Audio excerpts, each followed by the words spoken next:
The overlords of the big tech internet have decreed that no longer shall we be allowed to question the science on alleged man-made global warming. Well, if you don't question it, you're a doofus. And in this episode, we're going to show you how these climate alarmists have been wrong about everything for decades. Stay tuned. So I don't know if you guys saw the news, but Google, the most powerful company on the internet, at least for now, one of the most evil companies in the world as well, has determined that no one will be allowed to cast doubt on the so-called science, the pseudoscience underpinning the man-made global warming narrative. They're going to starve you of your ad revenue. You're going to be censored. You're going to be fact-checked. You're going to be deleted from the web. So one of the things that we've done here, because we know that we're not all PhD scientists in climatology, right? I recognize that the overwhelming majority of us are not, and so we thought, how could we just make this real simple? How can we make it so that even a non-scientist, even someone who's not highly educated, could understand that we're being deceived here? So twice in the last few years, we at the New American have done some articles. So we did one in 2014 called "Embarrassing Predictions Haunt the Global Warming Industry." And then again in 2016, we did "Climate Alarmists Have Been Wrong About Virtually Everything." I want to share with you some of these examples, and we're not cherry picking here. They've literally been wrong about virtually everything, which is why they have now taken to censoring you if you ask questions. And so, I want you to start off just by thinking about the weatherman, right? The weatherman pops up on the TV and he says, "We have a 50% chance of rain tomorrow." You're thinking, huh? That's interesting. And then there's no rain. And then the next day, so we have a 100% chance of rain tomorrow, and then there's no rain.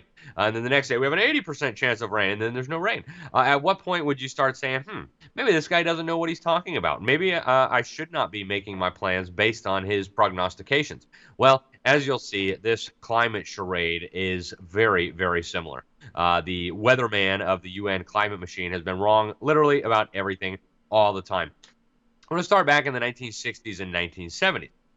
Back then, the climate catastrophists were warning us that global cooling was going to kill us all. Newsweek, Time Magazine, Life Magazine, National Geographic, they all cited the science, trademark, to claim that the Earth was going to go into a new ice age. Billions of people would die. We'd have crop failures. And guess what? The culprit was you. Your carbon emissions, that was the problem. You needed to pay for your carbon sins. So I want to give you some of the quotes here. This was from ecology professor Kenneth E. F. Watt at the University of California. He said this in 1970. I'm quoting here. "If present trends continue, the world will be about 4 degrees colder for the global mean temperature in 1990, but 11 degrees colder by the year 2000. This is about twice what it would take to put us in an ice age." Obviously, the year 2000 came and went. It wasn't 11 degrees colder. In fact, it was about the same. No ice age, no billions of people dying, nothing of the sort. Newsweek had some very interesting things, too. In 1975, they actually ran this major feature article, "The Cooling World." And I want to quote from this article for you so you get a sense of the science, trademark. "There are ominous signs that the Earth's weather patterns have begun to change dramatically, and that these changes may portend a drastic decline in food production, with serious political implications for just about every nation on Earth. The drop in food output could begin quite soon, perhaps only 10 years from now. The regions destined to feel its impact are the great wheat-producing lands of Canada and the USSR in the north, along with a number of marginally self-sufficient tropical areas, parts of India, Pakistan, Bangladesh, Indochina, and Indonesia, where the growing season is dependent upon the rains brought by the monsoon." They went on to say that the evidence in support of these predictions has now begun to accumulate so massively that meteorologists are hard-pressed to keep up with it. It's settled science, guys. That was my interjection. They went on to say that in England, farmers have seen their growing season decline by about 2 weeks since 1950, with a resultant overall loss in grain production estimated at up to 100,000 tons annually. They go on to quote from the science experts, quote-unquote, at the National Academy of Sciences, the National Oceanic and Atmospheric Administration's Center for Climatic and Environmental Assessment, Columbia University, the University of Wisconsin at Madison. Oh my goodness, we're all going to die, guys.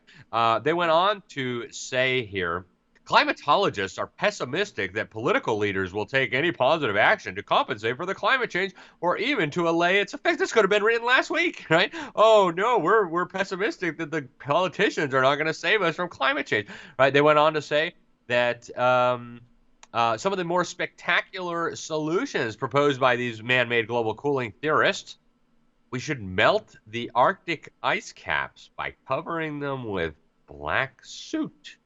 Yes, seriously. They also proposed diverting Arctic rivers. All right, guys, all in favor of following the science and covering the Arctic ice cap with black soot to melt it all? Raise your hands. But you can't ask questions, right? Google's going to come and get you if you ask questions about this madness, folks. And this just gives you a sense of the idiocy that reigned supreme. Now, I probably don't need to remind you, but you might remember Obama's science czar, John Holdren. He was one of the big global cooling theorists of the 70s.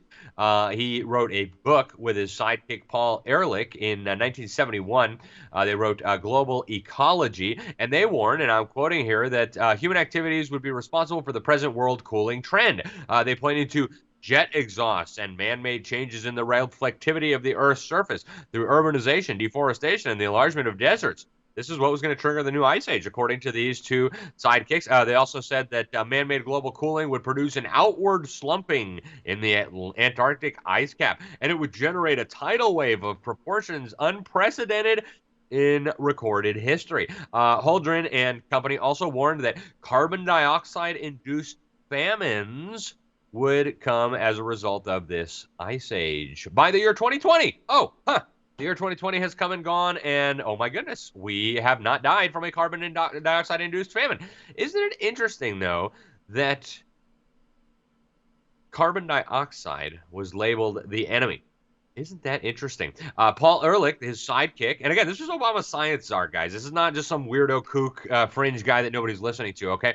Paul Ehrlich, Stanford University, John Holdren's sidekick, he warned in a 1971 speech at the British Institute for Biology, and I'm quoting here, by the year 2000, the United Kingdom will be simply a small group of impoverished islands inhabited by some 70 million hungry people. He said, if I were a gambler, I would take even money that England will not even exist in the year 2000. And give 10 to 1 that the life of the average Briton would be of distinctly lower quality than it is today. Interesting. Isn't that interesting? So the enemy was the same, mankind and carbon dioxide. The solution was the same. Give up all your freedom, submit to our tyranny, and we'll save you from global warming, global cooling. Isn't that interesting? Some of the other solutions that this dynamic duo proposed to save us from catastrophic global cooling, apparently caused by our carbon dioxide emissions, was, and I'm quoting here from their book, Ecoscience, we need a planetary regime, is the term they used, a planetary regime that would control resources. They also proposed forced abortions. They said that forced abortions could be perpetrated even in the United States under our existing Constitution if the population crisis got severe enough. They also wanted to add sterilizing agents to the water supply so that you couldn't have babies unless your overlords gave you permission. Again, folks, these are the people who are today haranguing you about how carbon emissions are supposedly going to cause global warming. So they were obviously wrong when they were telling us that carbon emissions were going to cause global cooling. Are they right now?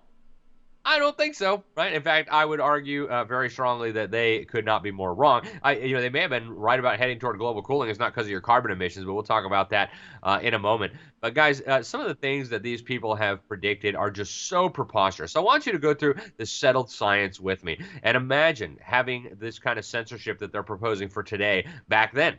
Okay, in 2005, the United Nations Environment Program, that's the British spelling, the UNEP, they warned that the sea level rises and increased hurricanes and desertification caused by man-made global warming was going to lead to massive population disruption.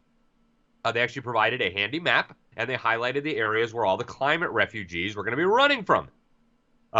Some of the areas most at risk, they said, were the Caribbean and low-lying Pacific islands along with coastal areas. They warned that by 2010, folks, that's 11 years ago for those who are challenged with mathematics, 50 million climate refugees would be frantically running away from those areas of the globe, trying to find a safe place to live.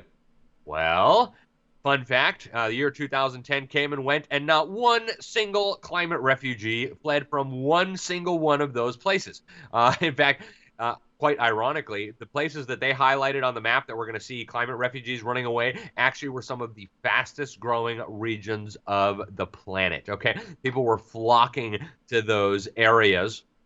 And no, as far as I know, the islands did not sink. Yeah, my fear is that the whole island will become so overly populated that it will tip over and capsize. All right, guys. So the climate refugees didn't have to flee from those places, and in fact, as far as I know, those islands are not in danger of tipping over. But just for some perspective, guys, in the Bahamas, according to the 2010 census, the population increased from about 300,000 in the year 2000 to more than 350,000 by the year 2010. Oh, whoa! So much for climate refugees. The population of Santa Lucia, Saint Lucia, one of the islands that was supposed to lose huge amounts of population because of climate refugees. Oh, it grew by 5% during that same 10-year period.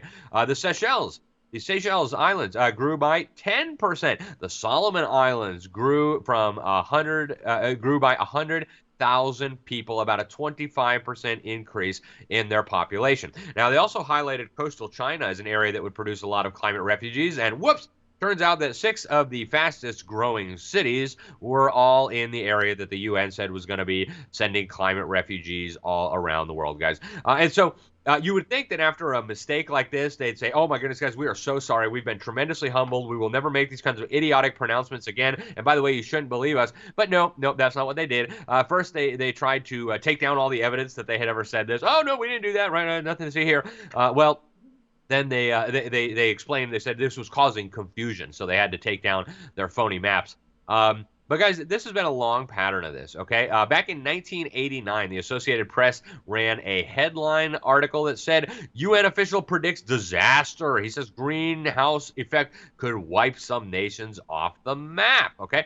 Here is how the director of the UN Environment Program's New York office was quoted. Entire nations could be wiped off the face of the earth by rising sea levels if global warming is not reversed by the year, wait for it please, drum roll, 2000. Huh. Does anybody know of any nations that have been wiped off the face of the map over the last 20 years because of global warming? No, I haven't heard of any either. That's interesting. He also predicted, this UNEP guy, that there would be coastal flooding and crop failures that would create an exodus of eco-refugees. Yes, true story, guys. Very, very true story. Okay, the UN IPCC actually suggested that the glaciers in the Himalayas, some of these Himalayan glaciers, would be melted by the year 2035 or sooner. Turns out they ripped off that lie from propaganda put out by the population control fanatics at the World Wildlife Fund. They eventually had to recant that silly prediction because it was so obviously false, but it is what it is, guys. The Pentagon, of course, has gotten in on the fun. In 2003, they put out this absolutely ridiculous document, an abrupt climate change scenario and its implications for U.S. national security. And boy, did the global warming theorists go crazy. All the media, oh, it's all doom. Even the Pentagon says it's a national security concern. I want to read you some of those not implausible scenarios that they came up with, guys, in the 10 years since. That would have been 2013, by the way. Here's what they said. California would be flooded with inland seas. Parts of the Netherlands would be unlivable. Polar ice would be all but gone in the summers. Surging temperatures, mass increases in hurricanes, tornadoes, and other natural disasters. Oh my goodness, are you scared yet? Are you ready to give up your freedom yet? The Pentagon report said that there was general agreement in the scientific community that these scenarios could come to pass. And of course, the fake media reporters, they didn't even add that caution. They just treated it like it was, prophecy delivered to us, climate sinners, our carbon emissions sins by the supreme deity itself. Yeah, I mean, pretty amazing, guys. And then when they got busted, the guy who co-authored this report, Doug Randall, he's like, well, when you're looking at 10-year scenarios, you're not trying to predict precisely what's going to happen. You're just trying to get people to understand what could happen, right? Yeah. And then he says, but whether the actual specifics came true, of course not. That was never the main intent, right? Well, I wish they had told us that while they were hyperventilating about how we were all going to die, and the Pentagon knew it, right? Very true. And just to give you a sense of how ridiculous this propaganda was, the UK Observer, one of the first newspapers to pick this up, they said, Pentagon tells Bush climate change will destroy us. They said a secret report warns of rioting and nuclear war. Britain will be Siberian in less than 20 years. I mean, talk about garbage, guys. This is the kind of scaremongering that they've been using. And it's true on issue after issue, guys, on the snowfall, right? They've been telling us for decades we're not going to have any more snow. In March of 2000, senior research scientist at the Climactic Research Unit, one of the premier centers for peddling this garbage. His name is David Viner at the University of East Anglia. He told the UK Independent that within a few years, snowfall would be a very rare and exciting event in Britain. He says children aren't going to know what snow is. Snowfalls are now just a thing of the past, was the headline of this silly article. Oops. The very next year, snowfall in the United Kingdom increased by more than 50%. Funny. God must have a sense of humor, huh? In 2008, perfectly timed for their global warming legislation debate in Parliament, London got its first snowfall since 1934 in the month of October. Might have even been 1922. The records are spotty, but the UK Met Office, which has also been pumping out this propaganda, said, oh, yes, it's quite unusual to have snow this early. Yeah, because you guys are wrong about everything, right? In 2004, this same gentleman, I probably shouldn't call him that, Viner, said that skiing in Scotland would soon become just a memory. Unfortunately, it's just getting too hot for the Scottish ski industry, he told The Guardian. Another expert from the Center for Ecology and Hydrology said that Scotland probably had less than 2 decades left to go, and yet in 2013 there was so much snow Scotland had to shut down its ski resorts. They had too much snow, okay? Here's the headline on snow.com.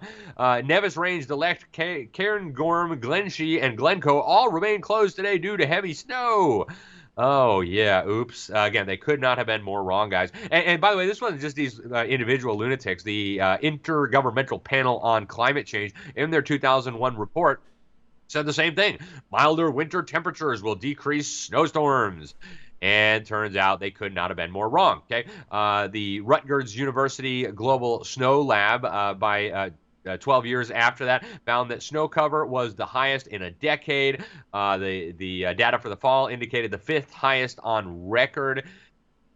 They couldn't be more wrong, guys. And so, incredibly, they switched tack. They said, well, the real reason we have all this record snow and all this record cold is because of global warming. Okay, true story. Global warming. Actually, the White House science czar, John Holdren, he said, but a growing body of evidence suggests that the kind of extreme cold being experienced by much of the United States as we speak is a pattern that we can expect to see with increasing frequency as global warming continues. Guys, and I mean, there's just endless examples of this, guys. I'm not cherry picking. I'm just going through their predictions, right? I just looked up all their predictions. Here's what they are. Here's what actually happened, okay?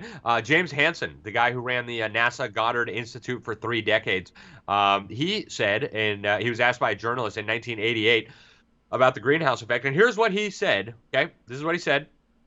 Quoted, he said, the West Side Highway, that runs along the Hudson River there, will be underwater. There will be tape across the windows across the street because of high winds. The same birds won't be there. The trees in the median strip will change. There will be more police cars. You know what happens to crime when heat goes up. By 1968, he predicted in congressional testimony that the Earth was going to be 2 degrees warmer in 20 years. And, of course, he could not have been more wrong. In fact, he's been wrong about everything, just like all the rest of these guys. Another one, Princeton professor and lead UN IPCC author Michael Oppenheimer. Back in 1990, he was the chief scientist for the Environmental Defense Fund. He said that by 1995, the greenhouse effect would be, and I'm quoting here, desolating the heartlands of North America and Eurasia with horrific drought, causing crop failures and food riots. By 1996, he said the Platte River of Nebraska would be dry, while a continent-wide black blizzard of prairie topsoil will stop traffic on interstates, strip paints from houses, and shut down computers. He actually said the situation would be so bad that by 1996, Mexican police would be rounding up illegal American migrants surging across the border into Mexico looking for work as field hands. So I hope you're sufficiently scared now, right? Are you ready to give up all your money and all your freedom to save you from, oh, wait, no, that came and went 25 years ago and nothing close even happened, right? He also was confronted on these crazy predictions. Mr. Oppenheimer was. He was also Al Gore's advisor, but he wouldn't apologize. He said, on the whole, I would stand by these predictions. I mean, not predictions, sorry, scenarios, as having at least in a general way actually come true. There's been extensive drought, devastating drought in significant parts of the world. The fraction of the world that's in drought has increased over that period. Oh, turns out he was wrong even about that. Okay, his fellow global warming alarmists at Nature magazine published a study in 2012, and they pointed out that there has been, and I'm quoting here, little change in global drought over the past 60 years. Now, you see how this works, guys? They lie, they lie, they lie, they make up idiotic predictions. They figure no one's going to go back and check in 20 years whether they actually came true. And who can forget St. Al Gore? 2007, 2008, 2009, you know, he's going to say, oh, the North Pole is going to be ice-free by the summer, by the year 2013 because of global warming. I actually saw him in Copenhagen. I was at the UN conference there, and this is what he said. He said some of the models suggest that there's a 75% chance that the entire North Polar ice cap during some of the summer months could be completely ice-free within the next 5 to 7 years. Okay, that was in 2009. I was there. I heard it with my own ears. And of course, 5 to 7 years went, and not only was it not ice-free, in fact, there was more ice than when he said that. Okay, guys, you see how this works? They just make stuff up. By the year 2013, there was 50% more ice cover than there was in 2012. And in 2013, the year when all this was supposed to come to pass, sea ice levels there were growing at the fastest pace since records began in 1979. And guys, it just goes on and on. In December of 2007, the BBC ran an article on this. Arctic summers to be ice-free by 2013. They said that supercomputers had done the climate studies, and they had indicated that northern polar waters could be ice-free in summers within just 5 to 6 years. By the way, none of those experts have been fired. None of those supercomputers have been thrown in the trash. And here's the quote, guys. Our projection of 2013 for the removal of ice in summer is not accounting for the last two minima in 2005 and 2007. That was Professor Wisław Masłowski, the researcher at the Naval Postgraduate School, and he was working with NASA. And he says, so given that fact, you can argue that that may be our projection of 2013 is already too conservative. Well, again, they could not have been more wrong. Guys, same thing with the Antarctic, right? Over and over again, the UN IPCC said the Antarctic was going to shrink. It was going to cause all of this massive sea level rise. Turns out they couldn't have been more wrong. The UN IPCC claimed that the ice sheets of Antarctica are very likely shrinking. They said that Antarctica was contributing 0.2 plus or minus 0.35 millimeters per year to sea level rise over the period 1993 to 2003. They also said that there was evidence of accelerated loss through 2005. Then in 2013, they doubled down on this false claim. They said even greater sea level rises. They said the contribution of Antarctic ice sheets has increased since the early 1990s, partly from increased outflow by warming of the immediately adjacent ocean. They claimed that the contribution to sea level rise from Antarctica was going to grow even more. And then we actually got the data from NASA, and NASA pointed out that they were completely wrong. In fact, they said the sea ice was growing at record levels. The land ice in Antarctica was growing extremely rapidly. They were very diplomatic. They said this challenges the conclusions of the UN IPCC, but they literally could not have been more wrong, right? According to NASA, the sea ice or the ice growth in Antarctica was actually responsible for reducing sea levels by about 0.23 millimeters per year. According to the NASA study, it was published in the Journal of Glaciology. Satellite data shows that Antarctic ice sheets are featuring a net gain of 112 billion tons of ice per year from 1992 to 2001. That's more than 1 trillion tons of ice in less than a decade, guys. Let that sink in, okay? Let that sink in. The UN literally could not have possibly been more wrong. And they're wrong about everything, guys. And they're still wrong today. They're wrong about everything. And you don't have to be a PhD in science to know if this stuff is true, right? This is what they themselves have been telling us, and they could not have been more wrong. Obama has been wrong about all this. Al Gore has been wrong about all this. In fact, every single concrete prediction that they have made that you could actually verify, they gave a date and a thing that was supposed to happen, has been wrong. From the global cooling nonsense to the global warming nonsense, and they're still wrong today. And yet now they have the nerve to say they're even more confident in their superstitious predictions. They're so confident that you can't even ask questions anymore. You can't earn money from advertising if you ask questions about this group of clowns, this clown car telling us that we need to give up all our money and all our freedom to save us from CO2, the gas of life. Folks, it's not about CO2. The deep state is trying to scam you out of your money and out of your freedom. So, share this video with your friends. Recognize you don't have to be a PhD in climate science to know this. And I wanted to show you one real quick little clip, because the UN climate fascists, they always say, well, the UN IPCC has spoken. You can't ask questions of the UN IPCC. So I actually went and I tracked down one of their top sea level reviewer guys. His name was Dr. Niels Axel Morner. He was an editor for the sea level review section for the UN IPCC. And I met him on the shores of the Baltic Sea in Scandinavia, and I asked him, are we all doomed from sea level rise, like the Climate Clown Show says? And I want you to listen to what he said. Check this out. Are we all doomed from sea level change to start with? Absolutely not. I mean, there is no big rapid sea level rise going on today, and there will not be. On the contrary, if anything happens, its sea will go down a little. But also there is nothing which is called global sea level. It is different in different part of the world. So, no, we're not doomed from sea level rise. No, we're not doomed from man-made global warming. In fact, even if there were global warming or global cooling, shutting down our energy systems, shutting down our industry, and living like paupers would make us much more vulnerable to any climate change that may or may not actually come due to the sun and due to natural factors. So, I know we've gone on for a while, guys. I just wanted to give you a quick snapshot of how wrong they've been. You could literally put some monkeys in a cage and give them some dice, have them roll those dice, and the monkeys would have a much better prediction track record on the climate than the UN and the NASA and the supercomputers and all the rest of the garbage. So don't believe them. You're not going to die from global warming. You're not going to die from global cooling. The gas you exhale is not a pollution. And no, paying taxes to the United Nations or shutting down our factories and shipping them all to China is not going to save you from the wrath of the climate gods. Don't be a fool. Share this video with your friends. I'm Alex Newman. You've been watching Behind the Deep State. Thank you, and until next time, God bless you all. If you enjoyed this video, please make sure to subscribe, hit like, hit that little bell so that you'll be notified whenever we post new videos. And also, please make sure to share this video with your friends. Email's a great way to do it. Remember, there are powerful forces working to steal our freedom and destroy our country. We need to work together, expose those behind the deep state. Otherwise, you can kiss your liberties goodbye.